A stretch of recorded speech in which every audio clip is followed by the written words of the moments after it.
Hey actors, I hadn't planned to film this video today, but it's coming up a lot for me right now, so I want to tell you a little bit about vanity in the sense that how are you wrestling with watching your tapes back. So I think one of the things for new actors in particularly is when you film yourself, a lot of us, when we're watching the tape back, the last thing we're thinking is of the work. We're thinking about how we look. And if you're not going to be honest with yourself about that, then get honest with yourself because you're in the same boat as everybody else, especially in this image-conscious world. I'm the type of person that kind of thinks, okay, I'm playing a character today. I'm in drag. That's my form of drag. It's my escape. I think that's a really useful way to look at it for someone who is very self-conscious. Don't think about yourself in front of the camera. Think about this character.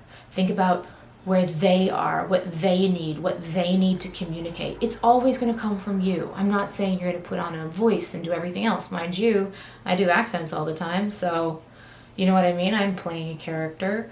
But, you know, it is always going to come from you. Your script analysis will base you in truth.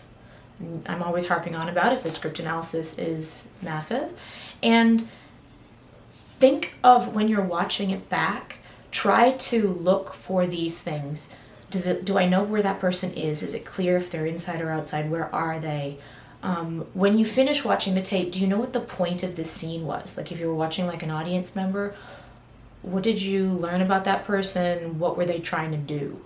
It should be very clear to you and pretty clear to the audience what the overall story is of a scene.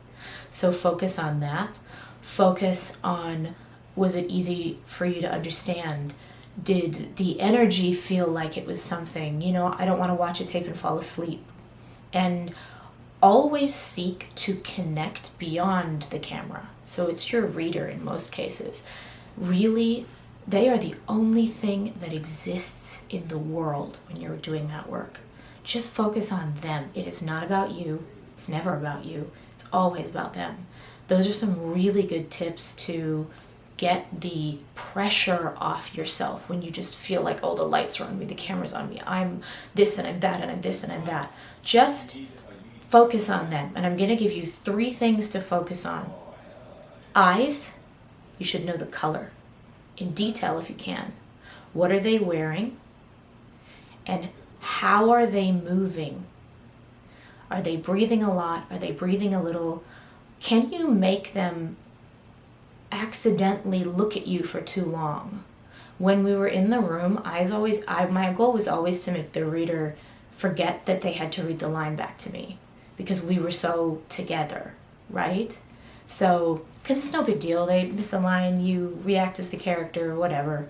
But I always think that I just have to focus on the other person in the room and everything about them, how they're moving, you know. And then it really does give this thing in the tape, what I've noticed watching it when I'm like on my game and when I'm not, is you can really see my brain thinking 1,000 things and reaching.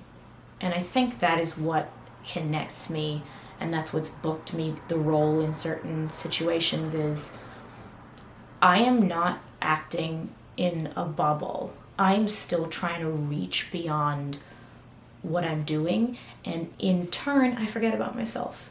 And then I'll tell you something else that's really interesting. No matter how you look, because there's some days on camera, and I'm not gonna lie, where you know, I'm not Margot Robbie, I don't look good from every angle.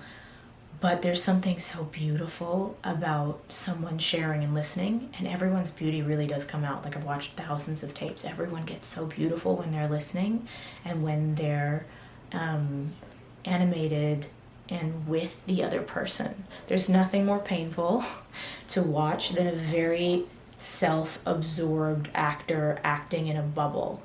It looks so calculated. It doesn't look lifelike. It looks stuck. Unless it's a choice. And even if it's a choice, you really have to still listen to the reader.